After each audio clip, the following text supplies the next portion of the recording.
summary hearing. O, nagulat po ako, bakit ako na-dismiss? Alam mo, ikaw, sa kamaro mo na yan.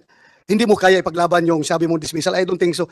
Nakita ko yung mga pleadings mo yung mga dismissal mo, yung mga appeal mo sa NAB, na-reinstate ka nga dahil ang galing ng mga pleadings mo, ang galing ng abogado mo magawa ng papilis mo. Tapos ngayon, yung sabi mo na yan, hindi mo kaya ipaglaban niya. Your Honor, Hindi ko maniwala sa'yo. if I may, pwede ko po ituloy. Sige. Nagtaka po ako, nagkaroon po ng June 1 decision in a matter of 1 day. Same signatory po, same General Attorney Kasugbo. Pero hindi na po ako exonerated. At yun ang ginamit nilang basehan para i-dismiss po ako from the service. Kaya Anyway, yung kaso mo, that will be another forum. Dali mo yung sa Napolcom. May Napolcom dito. Nakikinig ka, Commissioner Bernabe, ha? Tingnan mo yung kaso niya. Baka, kaya mo reinstate o kaya mo i-dismiss uli. Anong tingin mo? Tingnan mo lang. Yep. Anyway, nandito, Mr. Gonzales. Andito Napolcom. Kung justifiable talaga yan, by all means, that's your right.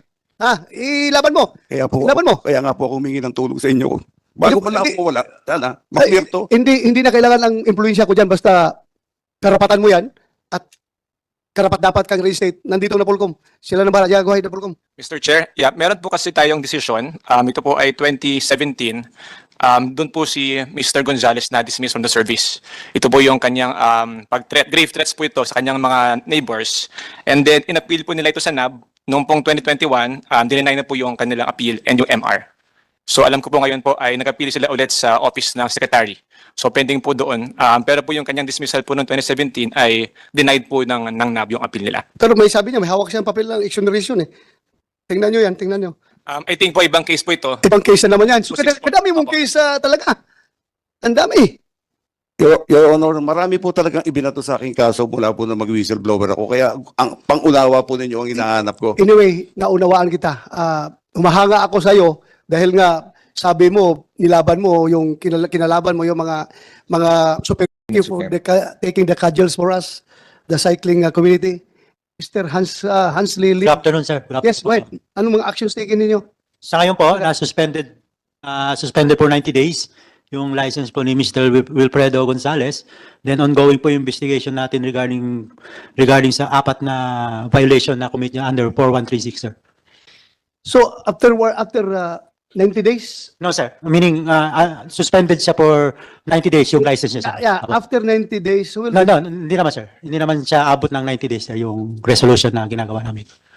okay, so mag-come up kayo ng resolution as to Regarding sa violation niya under 4136. resolution niya. Apo. Kung pwede pa ba siyang bigyan ng license to drive, driver's license, or hindi na. Yes, sir. Apo. Tama po. So can you update this committee pag meron kayong ilabas na resolution pertaining to that? Yes, sir. Bigyan nyo We kami will, sir. para updated kami. Okay? Yes, sir. We will po. Maraming salamat. Thank you, sir. Ilang cases na ba? Just like the case of Willie Gonzales. Ilang cases Apat po siya, sir. No? Yung disregarding traffic Hindi. side.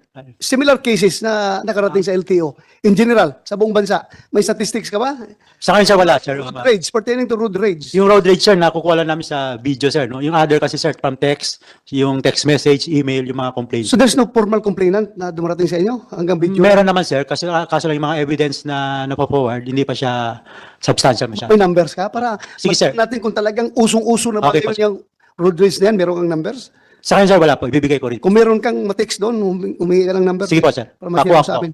Thank you, sir. Thank you very much. Mr. Chair? Yes, go ahead. Ano lang ako. Go ahead. Senator Jim. Anyway, this is in line with our in aid of legislation. Ang gusto natin siguro ito mangyari, yung i-penalize talaga natin ang road rage incident. Kung kalaki General Lucas sa firearms, pag ba meron ng record, halimbawa, dismissed, or merong record ng grave threats, nilabas yung firearm, yun ba, di ba grounds na dapat hindi na issue ng permit to carry of firearms outside of residence? Supposedly, sir. Unfortunately, sa case ni Mr. Gonzales, nag-base po yung FEO doon sa National Police Clearance niya, sir. No record. For the reason that, yun nga, yung sinabi ni Mr. Gonzales kanina, na all his cases were dismissed. So, paglabas doon sa National Police Clearance niya, which dala-dala ko po ngayon, nakalagay doon, no record. So, nabigyan na po siya ng license and so with the permit to carry. So cleared siya po, yung police clearance siya, NBI clearance, lahat, wala siyang kaso. Yun ang lumalabas. Kaya nabigyan siya ng permit to carry and as license LTAP, no? Yes, Your Honor. Hindi, kasi gusto natin mangyari dito, siguro, Mr. Chair, talagang pag magkaroon ng incident na inilabas ang baril, because I'm also gun owner, I'm a licensed gun owner. Nung nagkabaril po ako, parang mas nalalo ako naging maingat eh. Kasi pag nilabas mo yan, mas malaking problema yan. Pag nagamit mo, may napatay ka, may nabaril ka, buong buhay mo, gulo na. Gun ownership carries with it certain responsibilities. Ang ano natin dito, talagang dapat, we have to be stricter. Kaya kasi parang meron lusot, may loophole, may lusot tayo dito doon sa pag-issue ng PTC, no? At license ng firearms, no? Kasi pati mami kaso at iba pa. Incidentally, Mr. Chair, may mga non-Filipinos, mga Chinese national, nagkakaroon pa ng ano. Di ba? Paano sila nagkakaroon? Are they, Mr. Ano ko lang, isingit ko lang, Mr. General Lucas? Are non-Filipinos allowed to have permit to carry firearms outside of residence? No, sir. O kasi nang may mga investigation, naalala ko lang dito under this committee, yung mga Pogo incidents at iba pa, may mga certain nationalities na nakakakuha. So bakit nakakalusot po yun kung sakasakali, Mr. Chair, General Lucas, paano po nangyayari doon? Bakit nakakalusot yung mga ganon? Your Honor, yung nakalusot pong na mga foreign national, iniimbestigahan na po ng ongoing pa po yung investigation na yung case po is nasa Internal Affairs Service na po natin. And if I may, Mr. Chair, sir, Your Honor, magsasuggest po sana kami kung pwedeng i-amend natin yung 10591 kasi sabi niya is ang tao po, sir, barred po siyang magkaroon ng baril niya pag nagkaroon siya ng criminal case, convicted po. Hindi po siya pwedeng magkaroon ng firearms pag meron siyang, pag convicted siya, criminal case. Baka pwede nating idagdag, kasama na rin po yung administrative.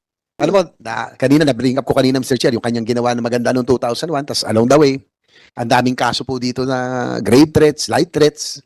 Ang ano ko lang, sana nung mga interviews nyo, kay Katunying, may iba pa, parang pansin ko lang, parang wala kayong remorse, no? Sa atin mga Pilipina, napakapagpatawad natin lahat. Di ba? Mabilis tayo magpatawad eh.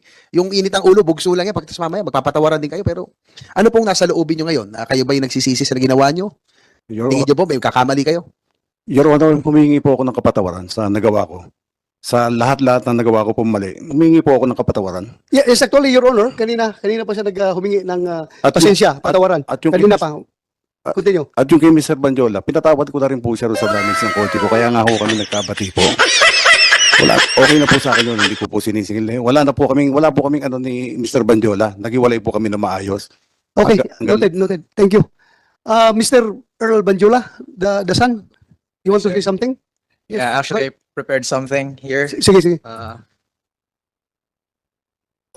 Ikaw ay anak ni Alan Banjola. Yeah, opo. Tapos, hindi ka doon nagpaalam na pupunta ka dito. Hindi niya alam. Yeah, it has a story po. Actually, matatakal ko rin po dito. Okay, sige. Members of the Senate Committee and fellow citizens, I am the son of the cyclist.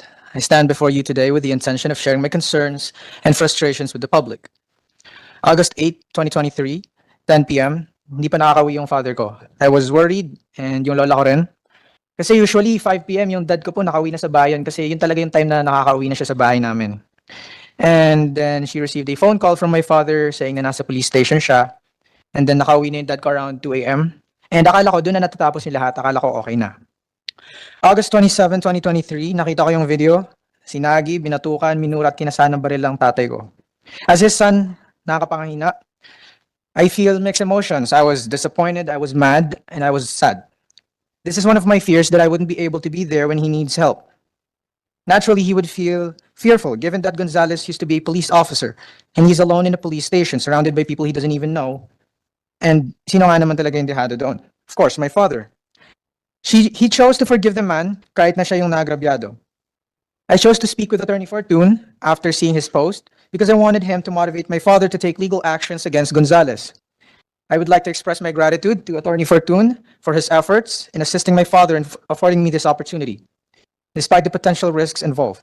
However, my father had already made his decision. Nevertheless, I convinced myself that I needed to instill hope in our society and to my father. I want my father to recognize the significant opportunity in confronting Gonzales. However, weeks went by without any progress, and then I was given this golden opportunity to speak in front of the Senate. Actually, I didn't know na pupunta pala yung father ko dito. And I don't want fear to continuously prevail over justice throughout my entire life. God made this happen. I observed that the media provided Gonzales with an opportunity to express his views. Whereas my father, on the contrary, was unable to share his concerns during that time with the public due to the fear that our lives might be altered and one of us could potentially face harm or even death. For me, I hold respect for the Gonzalez family. But it is crucial for everyone, regardless of their wealth or status, to follow the legal procedures that apply to all human beings. The law dictates this.